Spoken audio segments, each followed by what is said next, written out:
তো বন্ধুরা যাই হোক বর্তমান হন হুজুরের নামাজ পড়া শেষ, হুজুরে বাইরে গেছে গা। ইতিমধ্যে বাইরে এনে তো প্রচুর মানুষ সবে আত্মচাপা করতেছে, মানে সাইড দেই না, মানে জায়গা নাই, সুযোগ নাই। দেখেন কি পরিমাণ মানুষ।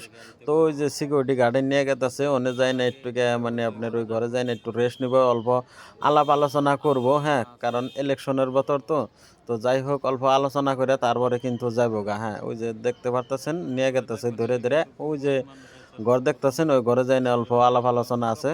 তো তারা আলাপ আলোচনা করব। তো বন্ধুরা, আমার পেজটা অল্প আপনারা ফলো করেন। তো বন্ধুরা অ্যাকচুয়ালি এই ধরনের ভিডিও যারা অ্যাকচুয়ালি ভালো পান তারা মানে একটু ফলো করেন এই চ্যানেলটা এনকে ট্রাভেলিং ব্লগস। তো বিভিন্ন ধরনের ভিডিও আমি আপলোড করি, হ্যাঁ। তো এই যে সিকিউরিটি গার্ড দেখতেছেন, সিকিউরিটির গাড়ি এগুলা সব এই হুজুরের লগাইছে। তো একটু পরে কিন্তু যাবো গা। তো আজকে ব্লগটা এই পর্যন্ত। যদি কারোর ভালো লাগে লাইক কমেন্ট করে দিন। আল্লাহ হাফিজ, বাই।